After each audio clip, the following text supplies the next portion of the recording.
Hey there! Have you ever noticed something strange?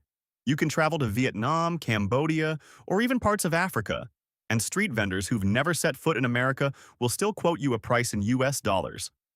Oil, no matter which country sells it, is priced in dollars.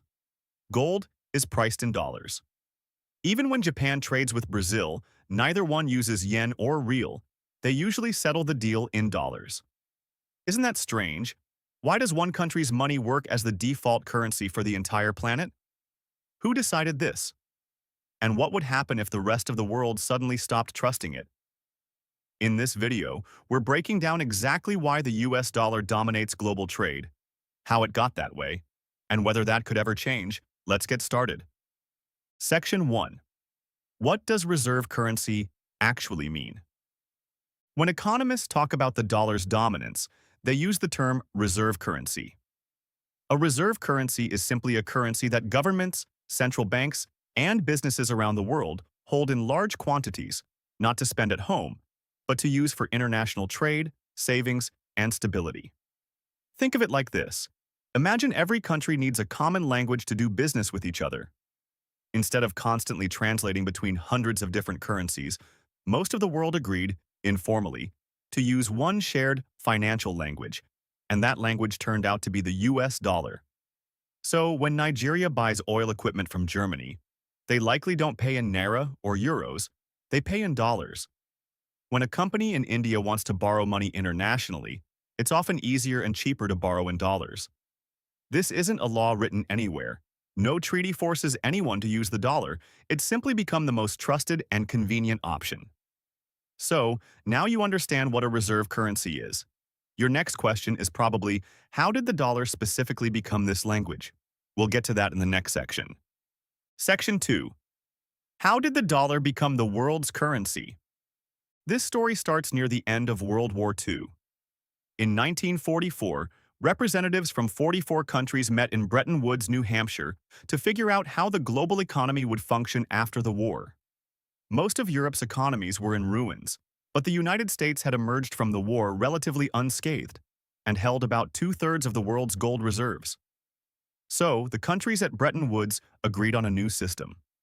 Other currencies would be pegged to the US dollar, and the dollar itself would be backed by gold at a fixed rate of $35 per ounce. This made the dollar essentially as trustworthy as gold itself, since anyone holding dollars could, in theory, exchange them for actual gold from the US government. This system worked for a while, but by the late 1960s, the US had printed far more dollars than it actually had gold to back, partly due to spending on the Vietnam War and domestic programs. Other countries grew nervous and started demanding actual gold in exchange for their dollar reserves. In 1971, President Nixon made a dramatic decision. He completely cut the dollar's tie to gold. This event is now called the Nixon shock. Suddenly, the dollar wasn't backed by gold anymore. It was just paper, backed only by trust in the US government. So, shouldn't the dollar have collapsed right then? Well, here's where it gets interesting. In the 1970s, the US struck a deal with Saudi Arabia and other oil-producing nations. In exchange for military protection and political support, these countries agreed to sell their oil only in US dollars. Since literally every country on Earth needs oil, this meant every country needed to hold US dollars just to buy energy. This arrangement became known as the petrodollar system, and it single-handedly cemented global demand for the dollar, even after it stopped being backed by gold. Now that we understand how the dollar took over, let's look at some real examples of just how deep this dependency goes. Section 3. Case Studies. Let's start with Saudi Arabia, the country at the heart of the petrodollar system. Even today, Saudi Arabia prices its oil exports almost entirely in dollars, regardless of who's buying. When China buys Saudi oil, the transaction still happens in dollars, not yuan or rial. This gives the US dollar enormous built-in demand, since virtually every country on the planet needs energy.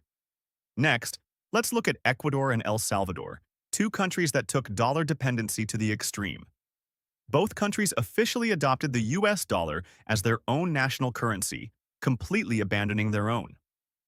Why would a country give up its own currency entirely? Mainly because their own currencies had become so unstable, or hyperinflated that using the dollar was actually safer and more trusted than printing their own money. This is called dollarization, and while it brings stability, it also means these countries have zero control over their own monetary policy. They're essentially borrowing America's economic decisions. Then there's China and Russia, two countries actively trying to escape dollar dependency.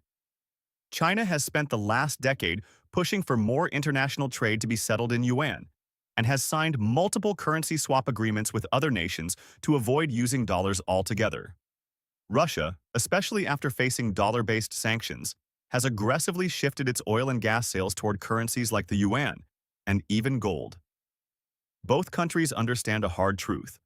When your trade depends on someone else's currency, that other country gains enormous leverage over you. And finally, there's the BRICS alliance: Brazil, Russia, India, China, and South Africa, which has openly discussed creating a shared alternative currency specifically to reduce reliance on the dollar. So far, this remains mostly talk rather than reality, but it shows growing global frustration with dollar dependency.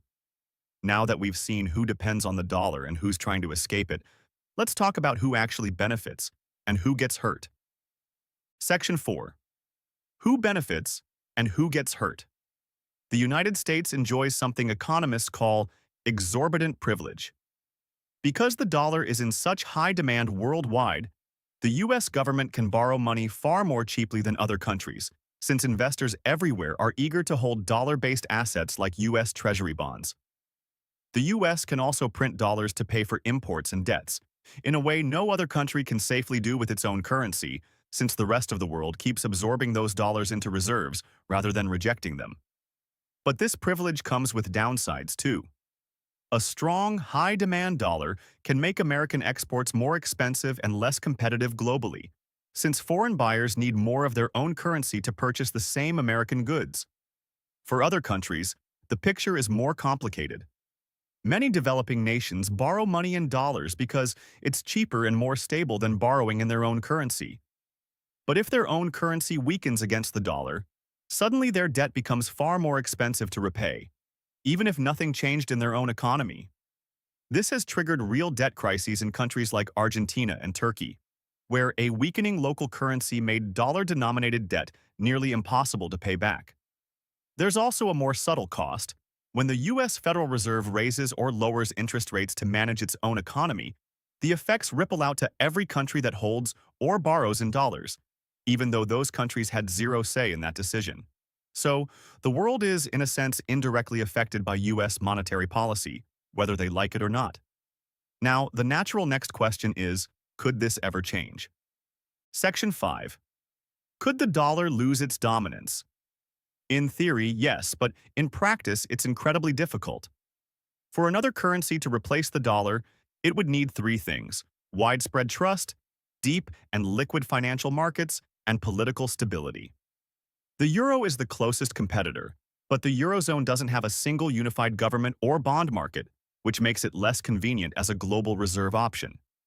China's yuan is growing in usage, but China tightly controls its currency's value and restricts how freely money can move in and out of the country, which makes global investors hesitant to hold large yuan reserves they can't easily convert back.